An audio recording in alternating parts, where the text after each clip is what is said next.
Hello and welcome back. We are doing chapter 4 Human Development and आज हम करने वाले हैं लाइफ स्पैन डेवलपमेंट का पर्सपेक्टिव। मतलब लाइफ स्पैन होता है एक चाइल्ड का कंसेप्शन से लेके ओल्ड एज तक पूरा आ जाना, इवन डेथ तक। तो कंसेप्शन से लेके डेथ तक की जो हमारी पूरी लाइफ की जर्नी होती है, that is what we call life span. So life span का जो डेवलपमेंट पे हमारा जो पर्सपेक्टिव है, हम वो पढ़ने वाले हैं आज। नाउ लाइफ स्पैन डेवलपमेंट के हमारे कुछ एजम्पशंस हैं जिनके बारे में हम आज बात करेंगे। The very first one is कि डेवलपमेंट इज लाइफ लॉन्ग। ठीक है, लाइफ लॉन्ग डेवलपमेंट होती है, विच इज़ वेरी ट्रू। जो हमारी डेवलपमेंट है वो throughout life, as I said, कि कंसेप्शन से लेकर और ओल्ड एज तक डेवलपमेंट होती ही रहती है। ठीक है, ऑब्वियसली कुछ गेन्स होते हैं, कुछ चीज़ें हम लूज आउट करते हैं, but it is still a development. Just because we are losing out doesn't mean कि वो डेवलपमेंट नहीं है।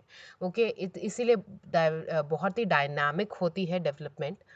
ठीक है, और ये पूरे हमारे लाइफ स्पैन में चलती है। बायोलॉजिकल एस्पेक्ट हैं जो हमारे चेंज होते रहते हैं ह्यूमन डेवलपमेंट के। कॉग्निटिव एस्पेक्ट है। Cognitive aspect you understand, right? Thinking, memory, perception, attention, ये सारे आपके कॉग्निटिव एस्पेक्ट हैं। और कुछ होते हैं सोशियो इमोशनल एस्पेक्ट्स। ये सारे इंटरवोवन होते हैं, मतलब आपस में इकट्ठे काम करते हैं, गुथे हुए होते हैं, आपस में मिलजुल के काम करते हैं। ऐसा नहीं है कि बायोलॉजिकल एस्पेक्ट पे डेवलपमेंट हो रही है तो कॉग्निटिव पे नहीं होगी, कॉग्निटिव पे हो रही है तो सोशियो इमोशनल पे नहीं होगी। ऑल थ्री एस्पेक्ट्स पे डेवलपमेंट जो है काम करते हैं, इकट्ठे ही डेवलप होते हैं। मतलब सारी डायरेक्शन में मल्टी डायरेक्शनल है ये, हर दिशा में काम होता है। ऐसा नहीं है कि आपकी हाइट बढ़ रही है तो आपका वेट नहीं बढ़ेगा, बुद्धि नहीं बढ़ेगी, आपकी सोचने की क्षमता नहीं बढ़ेगी, ऐसा कुछ नहीं हो रहा है। तो मल्टी डायरेक्शन का मतलब यही होता है, यूनी डायरेक्शनल नहीं है ये, मल्टी डायरेक्शनल है। काफ़ी सारे फंक्शंस इकट्ठे होते हैं। अब इसके कुछ हिस्से ऑब्वियसली डेवलपमेंट में कुछ इंक्रीजेस होते हैं, एज वी हैव डिस्कस्ड। कुछ गेन्स होते हैं, कुछ इंक्रीजेस होते हैं, तो कुछ डिक्रीजमेंट होते हैं, मतलब कुछ लॉसेस भी होते हैं। फॉर एग्जांपल, जैसे जैसे आपकी एज बढ़ती है, जैसे जैसे आपकी उम्र बढ़ रही है, आप और ज़्यादा मेच्योरली एक्ट करने लगते हो, आपकी डिसीजन मेकिंग मेच्योर हो जाती है। So you become wiser with your age. Okay, आपके जो डिसीजंस हैं वो इमोशनल ड्रिवन कम होते हैं, बड़ा प्रैक्टिकल ज़्यादा होते हो, सोच समझ के डिसीजंस लेते हो, वाइज हो जाते हो। बट वहाँ जहाँ ये चीज़ तो आपकी इंक्रीज हो रही है, तो वहाँ पे डिक्रीज क्या हो रहा है? डिक्रीज हो रही है आपकी एबिलिटी, फिजिकल एबिलिटी, लाइक उतनी स्पीड पे भागना, उतनी फुर्ती से काम करना, flexibility of your body is going down. So कुछ कुछ चीज़ में एस्पेक्ट में पॉजिटिव एस्पेक्ट है, इंक्रीज हो रहा है, गेन्स हो रहे हैं, तो कहीं पे लॉसेस भी हो रहे हैं, कुछ चीज़ें हम लूज आउट भी कर रहे हैं।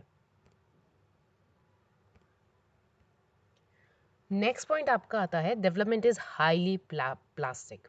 Now what does it mean? ये प्लास्टिक वो वाला प्लास्टिक नहीं है जो बैन हो गया है, या फिर जिसको बैन करने की मांग है और बोलते हैं हम यूज़ नहीं करेंगे। That's, we are not talking about that plastic. यहाँ पे प्लास्टिक की मतलब है flexibility. Flexibility, okay. So we are talking about, जैसे प्लास्टिक होता है ना, वो कितनी जल्दी मोल्ड हो जाता है, उसको ज़रा सा भी हीट अगर बर्दाश्त नहीं होती है, उसको ज़रा सा भी आग के पास लाओ तो एकदम मेल्ट होना शुरू हो जाएगा, और कितनी जल्दी वो मोल्ड हो जाता है। तो यहाँ पे डेवलपमेंट का मतलब है कि हाईली प्लास्टिक होती है, मतलब हम मॉडिफाई कर पाते हैं अपने आप को, हम भी फ्लेक्सिबल होते हैं, मॉडिफाइबल होते हैं इन अ वे। साइकोलॉजिकल डेवलपमेंट में, मतलब साइकोलॉजिकली हम अपनी चीज़ों को, अपनी सोच को मॉडिफाई कर पाते हैं, बदल पाते हैं, फ्लेक्सिबल होते हैं। बहुत सारी स्किल्स होते हैं जो हम सीखते हैं अपनी लाइफ टाइम में, बहुत सारी एबिलिटीज़ होती है हम में, और we try to improve, we try to develop some और द अदर थिंग। ठीक है, जैसे आपने अगर कोई, मान लो हिंदी इंग्लिश के अलावा आपको कोई थर्ड लैंग्वेज आती है, तो आपने, आपके ब्रेन के पास वो एबिलिटी है ना लैंग्वेज सीखने की। और जैसे कहते हैं ना, सीखने की कोई उम्र नहीं होती। तो if you have the capacity to learn, to remember, to have an ability and skills develop करने के लिए, तो हम फ्लेक्सिबल होते हैं उस वे में। तो यहाँ पे जो बात हो रही है, वहाँ पे, यहाँ पे बात हो रही है साइकोलॉजिकल फ्लेक्सिबिलिटी। ऑफ कोर्स अगर हम बॉडी की फ्लेक्सिबिलिटी की बात करें, then with age it is going to be decline, okay. Then fifth point is development is influenced by historical condition. Now what is mean by historical condition? अगर आप यहाँ पे जो आज आप जिंदगी जी रहे हैं, उससे अगर आप उस टाइम पे चले जाएं जब फ्रीडम स्ट्रगल चल रहा था इंडिया के अंदर, तो आपको लगता है कि सेम टाइम ऐसे ही होती होंगी चीज़ें या ऐसा ही आपका एक्सपीरियंस होता? Of course not. The experience that you are having today is very different.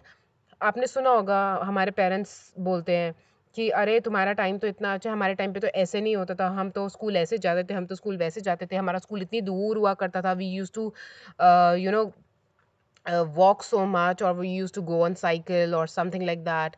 या उनके लाइफ के जो स्ट्रगल्स हैं, ठीक है, अगर आप 50 साल भी पीछे चले जाओ, इफ़ यू अगर आप कुछ ऐसे आंटी से बात करो हु इज़ 50 हु इज़ 60, मतलब 60 तो बहुत ज़्यादा एज भी नहीं है, okay, I am not saying कि 100 साल पहले, इवन 50 साल पहले भी, तो भी लोग बोलेंगे कि हाँ हमारे सामने हमने देखा इतनी डेवलपमेंट हुई है, इतना ज़्यादा चेंजेस आए हैं सोसाइटी में, इतना ज़्यादा एजुकेशन में, इतना ज़्यादा चेंजेस आए हैं बच्चों के पास, the way they are learning आजकल तो, मतलब क्लासेस में भी मॉनिटर लगे होते हैं, प्रोजेक्टर्स होते हैं, और क्लासरूम भी डिफरेंट क्लासरूम्स हो गए हैं। पहले टाइम में इतना सब कुछ नहीं था, ठीक है, कि लैपटॉप पे पढ़ाइयाँ हो रही हैं और सब कुछ हो रहा है। सो देयर टाइम वो वेरी डिफरेंट। तो डेवलपमेंट डेफिनेटली इन्फ्लुएंस होते हैं, जैसे जैसे चीज़ें बदलती हैं वैसे वैसे हम भी अपने आप को मॉडिफाई करते हैं, चीज़ों के अकॉर्डिंग ढालते हैं, कंडीशंस के अकॉर्डिंग अपने आप को मॉडिफाई करते हैं और ढालते हैं। Development is the concern of number of discipline. तो डेवलपमेंट अगर आपको लगता है कि सिर्फ साइकोलॉजी के स्टूडेंट होने के नाते सिर्फ आपके साथ कंसर्न रखता है, तो ऐसा बिल्कुल भी नहीं है। डेवलपमेंट, जो ह्यूमन डेवलपमेंट की हम बात कर रहे हैं, वो सिर्फ साइकोलॉजिस्ट इंटरेस्टेड नहीं होते हैं, एंथ्रोपोलॉजिस्ट भी इंटरेस्टेड होते हैं, सोशियोलॉजिस्ट, न्यूरोसाइंटिस्ट, बहुत सारे लोग होते हैं जो लाइफ टाइम की, ह्यूमन की लाइफ स्पैन को स्टडी करना चाहते हैं। एंथ्रोपोलॉजिस्ट कौन होते हैं? एंथ्रोपोलॉजिस्ट वो लोग होते हैं जो ह्यूमन का ओरिजिन के बारे में स्टडी करते हैं, उनका कल्चर, मतलब कि कैसे ह्यूमन बींग्स ने एक सोसाइटीज फॉर्म करी, कैसे कल्चर फॉर्म करे, क्या अलग अलग ट्राइब्स हैं, सब कुछ स्टडी करना चाहते हैं, पूरा समझना चाहते हैं फंक्शनैलिटी। जो एंथ्रोपोलॉजिस्ट होते हैं वो कल्चर वगैरह को भी स्टडी करते हैं, मतलब पूरी ह्यूमैनिटी को, कैसे चल रही है ये दुनिया, लोग कैसे सोसाइटीज़ में रहते हैं, क्या कल्चर अपनाते हैं, कैसे कपड़े पहनते हैं, क्या बातचीत का लहजा है, everything they want to know about. तो पूरा जर्नी जो है वो स्टडी करते हैं एंथ्रोपोलॉजिस्ट। ऐसे ही सोशियोलॉजिस्ट, सोसाइटी में जो हमारा एक बॉन्ड होता है, एक रिलेशन होता है, उसको समाज में हमारा उसके हिसाब से स्टडी करते हैं। Then neuroscientist, of course they want to understand about the brain, they want to understand बंदे की साइकोलॉजी, ब्रेन के बारे में स्टडी करते हैं, नर्वस सिस्टम के बारे में स्टडी करते हैं। तो ऑब्वियसली बच्चे का नर्वस सिस्टम इतना ज़्यादा हाईली इक्विप्ड या डेवलप नहीं होता है, धीरे धीरे धीरे करके उसके जो बॉडी में चेंजेस आते हैं, उसका सिस्टम भी और ज़्यादा हाईली डेवलप्ड होता है, उनकी थिंकिंग कैपेसिटी डेवलप होती है। तो न्यूरो साइंटिस्ट इज समबडी जो ब्रेन को स्टडी करते हैं, डेवलपमेंट ऑफ द ब्रेन, एक चाइल्ड का ब्रेन एंड एडल्ट ब्रेन में कितना डिफरेंस होता है, तो जो उनकी ग्रोथ होती है उसके बारे में स्टडी करते हैं। So there are lot of people, number of discipline है, बहुत सारे डिसिप्लिन हैं जो इंटरेस्टेड है अपार्ट फ्रॉम साइकोलॉजी डेवलपमेंट के अंदर, ओके, जो ह्यूमन डेवलपमेंट को पढ़ना चाहते रहे। So the study of the development according to the life span perspective, अगर हम देखा जाए तो एक और इसके अंदर पॉइंट आता है, that an individual respond and acts on context. मतलब हम जितना जो भी रिस्पॉन्ड करते हैं, जैसे भी रिएक्ट करते हैं, तो कुछ ना कुछ उसका कॉन्टेक्स्ट होता है, इन द सेंस कि physical environment, social, historical, cultural context. तो जब हम किसी इंसान को जब हम स्टडी करते हैं, उनको समझने की कोशिश करते हैं, तो बहुत सारे फैक्टर्स होते हैं जो हमको माइंड में रखने होते हैं। वो क्या फिजिकल एनवायरनमेंट से आ रहे हैं, उनकी फिजिकल कंडीशंस क्या है, वो किस जगह पे रह रहे हैं, कैसे फिजिकल कंडीशंस में रह रहे हैं, क्या सराउंडिंग्स हैं उनकी, किस सोसाइटी को बिलोंग करते करते हैं, उनके कल्चर में क्या एक्सेप्टेबल है, क्या एक्सेप्टेबल नहीं है, कल्चरल एक्सपेक्टेशंस उनकी क्या है। ठीक है, तो ये सारी चीज़ें लाइफ को इम्पैक्ट करती हैं, और ये सारी चीज़ों को मद्देनज़र रखते हुए ही हम किसी को पढ़ते हैं। ठीक है, फिर उसके बाद मान लो कोई ऐसा पर्सन है जहाँ पे अर्थक्वेक आया है यहाँ पे, या उनके पास इतनी सुख सुविधाएं नहीं है जितना मॉडिफाइड है यहाँ पे, मेट्रोपॉलिटन सिटीज़ को देखो, वहाँ की life is very different from somebody who is living in village. तो उनका lifestyle is very going to be different, उनका सोचने का तरीका is going to be very different, उनकी हर एक चीज़, उनकी सराउंडिंग्स, उनको लाइफ में क्या अपॉर्चुनिटीज़ मिली, क्या नहीं मिली, everything is going to impact their psychological perspective. तो कॉन्टेक्स्ट, जब भी आप किसी से बात कर रहे हो, आप किसी को पढ़ रहे हो, समझ रहे हो, कोशिश कर रहे हो, तो कॉन्टेक्स्ट बहुत इंपॉर्टेंट होता है, क्योंकि कॉन्टेक्स्ट जो है it keeps on changing with time, ये चेंज होता रहता है, राइट। नाउ कुछ इंपॉर्टेंट टर्म्स हैं जो आपकी बुक में दी गई हैं, और मैं चाहती हूँ कि आप इनको अच्छे से समझ लें, कोई कंफ्यूजन नहीं होनी चाहिए। सबसे पहले हम बात करने वाले हैं ग्रोथ के बारे में। ना ग्रोथ क्या होता है? अगर ग्रोथ की हम बात करें तो ग्रोथ और डेवलपमेंट आपको लगता है कि इंटरचेंजेबल वर्ड्स हैं, मतलब एक दूसरे के साथ चेंज करके कोई सेंटेंस में ग्रोथ यूज कर रहे हैं, कोई सेंटेंस में डेवलपमेंट यूज कर रहे हैं, कोई फर्क नहीं पड़ता क्योंकि सिनोनिम्स है, पर ये सिनोनिम्स नहीं है। दोनों वर्ड्स के अपने अपने अलग मतलब हैं, and you have to be very careful कि आप क्या वर्ड का इस्तेमाल कर रहे हैं, क्या वर्ड चूज कर रहे हैं to define something, to describe something, right. So growth का मतलब क्या होता है? ग्रोथ मतलब increase in size of the body part और organism as a whole. Growth का मतलब होता है सिंपली कि आपके किसी बॉडी पार्ट का ग्रो करना, जैसे नेल्स ग्रो करते हैं आपके बॉडी पार्ट में, ठीक है, नेल्स हैंड्स के, आपके पैरों के, फीट के नेल्स ग्रो करते हैं, देन आपके जो हेयर्स हैं वो ग्रो करते हैं, राइट। तो या फिर आप खुद भी ग्रो करते हैं, आपकी हाइट इंक्रीज होती है, आपकी बॉडी का वेट इंक्रीज होता है। जब छोटा बच्चा होता है तो हम, आपको पता होगा कि छोटे बच्चे को अक्सर जब उनके वो चल रहे होते हैं, जो उनको इंजेक्शंस वगैरह, जो उनका पूरा कोर्स होता है कि किस टाइम पे कौन सा इंजेक्शन लगेगा, तब उनकी डॉक्टर, जब भी डॉक्टर के पास लेके जाते हैं, उनका पूरा हाइट का चेकअप, वेट का चेकअप होता है, तो वो डॉक्टर यही देख रहे होते हैं कि बच्चा ठीक से ग्रो कर रहा है कि नहीं कर रहा है, जिस एज में उसको जिस हाइट का होना चाहिए, क्या उसका अच्छा हाइट है, उसका वेट हेल्दी है कि नहीं है। So this is something quantify कर सकते हो, क्वांटिफाई कर सकते हो मतलब आप मेजर कर सकते हो, हाइट को आप मेजर कर सकते हो, राइट। वेट को भी बच्चे के मेजर कर सकते हैं। सो नेल्स बढ़ते हैं तो वो भी आपको दिख रहा है, आपके बाल बढ़ रहे हैं, कितने ग्रोथ हो गई है बालों की बहुत ज्यादा, वो भी आपको दिख रहा है। So growth is something which is increase in the size and it is quantified, you can measure it, you can quantify it, एक नंबर से आप इसको डिफाइन कर सकते हो। वहीं अगर हम डेवलपमेंट की बात करें तो डेवलपमेंट एक ऐसा प्रोसेस है जो इंडिविजुअल ग्रो करता है और चेंज करता है throughout their life cycle, it is about their life cycle that we are talking about, okay. आप जब डेवलप करते हैं तो यहाँ पे ओवरऑल डेवलपमेंट की बात हो रही है, यहाँ पर ओवरऑल डेवलपमेंट की बात हो रही है। यहाँ पे सिर्फ आपकी ग्रोथ की बात नहीं हो रही कि कितना ग्रो कर गए हो आप, ठीक है। आपका ओवरऑल डेवलपमेंट क्या है, मतलब कि आपका जो है आपकी डेवलपमेंट में ग्रोथ एक हिस्सा है, ठीक है। डेवलपमेंट ओवरऑल, जैसे हमने बात करी बायोलॉजिकल डेवलपमेंट की भी बात होगी, ठीक है, बॉडी में बायोलॉजिकल चेंजेस आ रहे हैं, आपकी हाइट हो रही है, इंक्रीज हो रही है, आपका वेट इंक्रीज हो रहा है, ठीक है। पर इसके साथ कॉग्निटिव एबिलिटीज भी इंक्रीज हो रही है। छोटा बच्चा तो भाग नहीं सकता ना एकदम से, लेकिन अब आप चलते हो, भागते हो, रन कर सकते हो, आपकी पर्सनालिटी डेवलप हो रही है, आपके सोचने का तरीका, कॉग्निटिव एबिलिटीज, आपकी थिंकिंग मैच्योर हो रही है। तो जब डेवलपमेंट की बात करते हैं तो डेवलपमेंट का सिंपल सिंपल मतलब है कि हम ओवरऑल डेवलपमेंट की बात कर रहे हैं, right. We are talking about you as an individual developing your individuality and you are developing as an whole, ठीक है। हम ग्रोथ सिर्फ एक हिस्सा है, जैसे for example change in size, physical growth, वो डेवलपमेंट का एक हिस्सा है। चेंज इन पोर्शन मतलब बच्चे से अब आप एडल्ट हो गए हो, और बच्चे से डायरेक्ट एडल्ट नहीं हो जाते, ऑफ कोर्स पहले इन्फेंसी की स्टेज आती है, फिर इन्फेंसी से चाइल्डहुड आता है, चाइल्डहुड से एडोलेसेंस आता है, एंड एडोलेसेंस के बाद यू बिकम एडल्ट। तो पूरा एक एज है, पूरा स्टेजेस हैं इसकी। So that is what development is.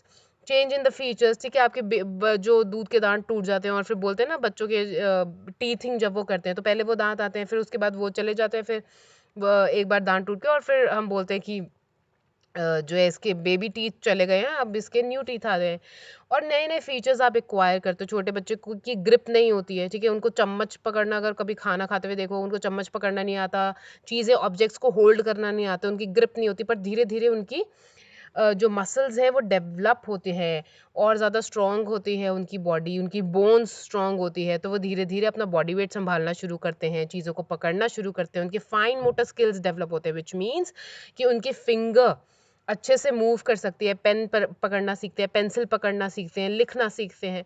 तो ये सारी चीज़ें, तो ये सारे डेवलपमेंट का हिस्सा है। तो ग्रोथ जो है ब्रॉडर कंसेप्ट नहीं है। ब्रॉडर कंसेप्ट क्या है? ब्रॉडर कंसेप्ट है डेवलपमेंट। डेवलपमेंट एक ब्रॉडर कंसेप्ट है और ग्रोथ जो है डेवलपमेंट का हिस्सा है। ठीक है। अब एक वर्ड आता है मैच्योरेशन। मैच्योरेशन का क्या मतलब होता है? मैच्योर होना।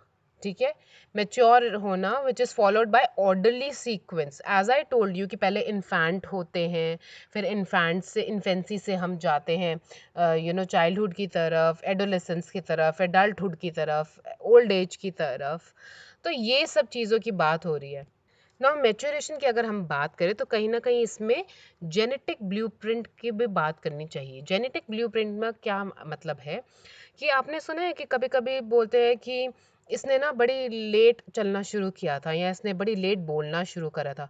अरे कोई इसके ब्रदर भी ऐसा ही है, इसके ब्रदर ने भी लेट बोलना शुरू करा था, लेट चलना शुरू करा था, 2 बच्चे हैं अगर तो, है ना। या हम कभी कभी कंपेयर करते हैं कि कि मम्मा बोलते हैं कि हाँ मैंने भी, या पापा ने भी बड़ा बताते हैं दादी कि बड़ा लेट बोलना शुरू करा था या थोड़ा लेट चलना शुरू करा था। तो जेनेटिक ब्लूप्रिंट मतलब कि जो चाइल्ड आता है ऑफ कोर्स वो अपने पेरेंट्स से जेनेटिक मटेरियल लेकर आता है, राइट। तो जेनेटिक ब्लूप्रिंट का मतलब यही होता है कि कहीं ना कहीं जो हमारी डेवलपमेंट है, मैच्योरेशन में यहाँ पर है बेसिकली मसल्स, आपकी बॉडी मैच्योर होती है जब, तो बॉडी की मैच्योरिटी कहीं ना कहीं से जेनेटिक ब्लूप्रिंट है, वो जेनेटिक उस पर डिपेंड करता है। जेनेटिकली क्या इनहेरेंट करा है आपने, ठीक है। कुछ बच्चे जो हैं they can start sitting without support at the age of 7 months of age. तो कुछ बच्चे 8 महीने ले लेते हैं और कई बच्चे 6 महीने। वैसे नॉर्मली अगर देखा जाए तो 6 महीने का जो बच्चा होता है विदाउट सपोर्ट अपना बॉडी वेट लेके बैठना शुरू कर देते हैं वो। ठीक है, पहले तो बैठ नहीं पाते हैं, पहले तो मम्मा पापा उनको गोदी में लेके घूमते रहते हैं और बैक पे हमेशा आपने देखा होगा कि बच्चे के पीठ पे एक हाथ रख के घूमते हैं वो। बिठा रहे हैं तो भी बहुत सारे पिल्लोज लगाएंगे फिर बच्चे को बिठाएंगे अगर उनको बिठाना है तो, क्योंकि बच्चा अपने बॉडी का वेट अभी उसकी बोन्स इतनी मेच्योर नहीं हुई, उनके मसल्स इतने मेच्योर नहीं हुए, उनकी बॉडी इंटरनली इतनी मेच्योर नहीं हुई कि वो उनका बॉडी वेट संभाल लें। पर धीरे धीरे करते by the time they are 6 months एक बच्चा, हेल्दी बच्चा बैठने लगता है। पर कुछ बच्चे लेट भी हो जाते हैं, दैट डजंट मीन कि वो हेल्दी नहीं है, ठीक है, एवरीथिंग इज फाइन, थोड़ा बहुत आगे पीछे चलता है। बट नॉर्मली जितना देखोगे ये कुछ चीज़ें यूनिवर्सल है, ऐसे ही होते हैं दुनिया के सारे बच्चे। ऐसा नहीं है कि किसी फॉरेनर का बच्चा, अंग्रेज का बच्चा डिफरेंट होगा और हमारे इंडिया में डिफरेंट होगा, ऐसा नहीं है। ऑफ कोर्स डाइट पे डिपेंड करता है, बहुत सारी इन्वायरमेंटल फैक्टर्स है, बहुत सारा सपोर्ट सिस्टम है, बहुत सारी चीज़ें हैं, आप कितना एंगेज करते हो बच्चे के साथ, तो बहुत सारे फैक्टर्स और भी होते हैं। बट आम तौर पे 6 महीने का बच्चा बैठने लगता है, बट कुछ बच्चे 7 महीने के बाद बैठना शुरू करते हैं, कोई बच्चा 8 महीने ले लेता है, ठीक है। और by the time they are 1 year they start walking, ठीक है। जो by the time they are 1 year चलना शुरू कर देते हैं वो बच्चे। तो ये बात है कि वंस जो अंडरलाइंग फिजिकल स्ट्रक्चर है उसकी मैच्योरेशन की बात हो रही है। जब यहाँ पे मैच्योरिटी की, हम मैच्योरेशन की बात कर रहे हैं, तो जो बॉडी का फिजिकल स्ट्रक्चर है ना आपकी बॉडी का, as I told you bones mature होती हैं, मसल्स मैच्योर होते हैं, तो यहाँ पे फिजिकल स्ट्रक्चर की बात हो रही है, उसकी मैच्योरिटी की बात हो रही है। और ये एक जेनेटिकली डिटरमाइंड टाइम टेबल होता है। एज आई टोल्ड यू कि जेनेटिक्स भी इसमें रोल प्ले करते हैं, ठीक है। अगर मतलब मान लो कि हमारे मदर फादर ठीक टाइम पे करना शुरू कर दिया, उनके मदर फादर कितने हेल्दी जीन्स हमने इनहेरेंट करे हैं, और फिर ऑफ कोर्स जेनेटिक म्यूटेशंस भी होती हैं, तो बहुत सारे factors as I told you बात करते हैं। तो बट आमतौर पे जेनेटिक टाइम टेबल भी होता है। लेकिन आप उसको बोलो कि आप बच्चे को सहारा देकर जल्दी जल्दी जल्दी जल्दी आप चाहो कि वो 6 महीने से पहले सीख जाए, 2 महीने का बच्चे को भी बिठाना शुरू कर दो तो वो बैठना शुरू कर देगा, अपना बॉडी वेट लेना शुरू कर देगा, दैट इज नॉट पॉसिबल। तो ये प्रोसेस जो है, आप कितना भी हरी करो, आप इस प्रोसेस को एक्सिलरेट नहीं कर सकते, मतलब आप इसको फास्ट नहीं कर सकते। एक अपना टाइमलाइन है, उस टाइमलाइन के हिसाब से सब काम होंगे। and this process has to unfold from within. Unfold from within मतलब कि अंदर से जब उनकी बॉडी मजबूत हो जाएगी अपना बॉडी वेट संभालने के लिए, जब वो अंदर से उनकी बॉडी मैच्योर हो जाएगी, उनकी मसल्स बोन्स सब स्ट्रांग हो जाएंगे, मैच्योर हो जाएंगे, then automatically they will start performing such activities. Okay, this is what they mean by maturation. Now evolution refers to a species specific changes. अब evolution क्या है? evolution भी हम discuss कर चुके हैं. evolution अगर आपको याद हो तो हमने third chapter में very beginning, the third chapter के I think very first video is about evolution. So evolution का मतलब होता है कि स्पीशीज के स्पेसिफिक चेंजेस. हम जिस तरीके से इवॉल्व हुए हैं वो तो आपको पता है, हम हमेशा से ऐसे नहीं थे. We Homo sapiens were like हम बंदर से इंसान बने हैं. कहने का मतलब है गोरिल्ला, चिंपैंजीज, एप्स, आपको पता है कि ये सब हमारे एंसेस्टर्स हैं. वहाँ से धीरे धीरे इवॉल्व होते होते आज जो हम ह्यूमन बींग्स हैं इनको हम बोलते हैं मॉडर्न ह्यूमन बींग्स, राइट. हम हमेशा से इस तरीके से नहीं थे. तो एवोल्यूशन जो होता है वो यही है कि स्पीसीज, जो स्पीसीज है उनमें चेंज, स्पेसिफिक चेंजेस आते हैं, पर वो चेंजेस इतने माइन्यूट होते हैं and they take million and millions of years to come. ये देखो 14 मिलियन ईयर्स यानी कि 50,000 साल लग गए हमें इंसान बनने में. उससे पहले तो हम बंदर ही थे. मतलब कैसे कैसे हम पहले चलते थे, हाथों का यूज करते थे. केव मैन की भी आपने पढ़ा होगा. हम इरेक्ट भी नहीं चलते थे, बिल्कुल स्ट्रेट नहीं चलते थे, लेकिन अब स्ट्रेट चलते हैं, दो पैरों पे चलते हैं. पहले ऐसे नहीं होता था. तो ये जो चेंजेस आप देख रहे हो, ये चेंजेस आने में 14 मिलियन ईयर्स लग गया हमें एप्स से हमें इंसान बनने तक का जो हमारा सफ़र है. ठीक है, इतने स्लो पेस पे ये चेंजेस होते हैं. तो ये जो एवोल्यूशनरी चेंजेस होते हैं ये होते कैसे हैं? ये एक जनरेशन से दूसरे जनरेशन में चेंजेस जाते हैं. ऑब्वियसली दो लोग हैं वो मेट करते हैं. जब चाइल्ड बॉर्न होता है तो जो पेरेंट्स से जीन्स लिए हैं वो तो जेनेटिक मटेरियल है ही, प्लस हमारी इंडिविजुअलिटी कैसे होती है? Because of the genetic mutation. ठीक है, every individual when a child is born, तो जेनेटिक मटेरियल जो उनके मदर फादर से उन्होंने लिया है वो तो आता ही है, पर उनकी इंडिविजुअलिटी आती है थ्रू जेनेटिक म्यूटेशन. कुछ ना कुछ genetic mutation take place and that is how we are different. और हम जेरोक्स एकदम कॉपी नहीं होते हैं, डुप्लीकेट नहीं होते हैं अपने मॉम डैड का. This is the reason. So natural selection की अगर प्रोसेस की बात करें वो सबको पता है, survival of the fittest. Animals में भी यही होता है, दे फाइंड अपना पार्टनर, देन जो हेल्दी हो, रिप्रोड्यूस कर सके और सर्वाइव कर सके एनवायरमेंटल चेंजेस को, and then that is how they reproduce. फिर वो जेनेटिक मटेरियल पास डाउन होता है एंड धीरे धीरे करके हम इवॉल्व होते हैं और चेंजेस आते हैं. ठीक है, so this is whole process of evolution. उसमें मैंने, अगर आपने वो वीडियो देखी हो तो उसमें शायद मैंने जिराफ का एग्जाम्पल भी दिया था. आपको अच्छे से समझ आ जाएगा कि एवोल्यूशन कैसे होता है. जिराफ्स हमेशा से इतनी लॉन्ग नेक्स नहीं रखते थे. उनका बहुत छोटा नेक हुआ करता था, जैसे डियर होते हैं ना वैसे ही होते थे जिराफ. पर हुआ क्या, विद इन देम कोई ऐसा जिराफ बॉर्न हुआ जिसकी अनयूजुअल नेक थी, हाइट थी. ठीक है, उनका जो नेक था थोड़ा इलोंगेटेड था, थोड़ा लंबा था कंपेयर टू बाकी जिराफ. तो उनका लॉन्ग नेक था बाकी जिराफ से. तो इन्होंने जब मेट किया अपने पार्टनर के साथ तो ये जो इनके जीन्स थे लॉन्ग नेक वाले, ये ट्रांसफर हो गए दूसरे इनके बच्चों में. फिर उनके बच्चों ने मेट किया, फिर उसमें ये जीन्स ट्रांसफर है, फिर उन्होंने मेट किया, उनमें ट्रांसफर हुए. और ऐसे करते करते ऑब्वियसली टाइम लगा, 50,000 साल लगे या जितने भी साल लगे, और एक टाइम हुआ कि उनका अच्छा इलोंगेटेड नेक होने लगा जिराफ का. और उसमें इनफैक्ट मैंने बहुत अच्छे से ज़्यादा इसमें एक्सप्लेन करा हुआ है, आप एक बारी वो वीडियो ज़रूर देखना. आपको एवोल्यूशन का कंसेप्ट और भी ज़्यादा क्लियर हो जाएगा, just in case if you have any doubt, और you can ask me in the comment section also. Okay, these were the some important terms which I wanted you to know. I hope you enjoy learning with me. If you do, please hit the like button, subscribe this channel, do let me in the comments अगर कुछ भी है, and if you like this video तब भी मेरे को comments में बताओ, और कोई डाउट है तब भी पूछो मुझसे. Okay, I will see you in the next video. Bye, take care, keep learning.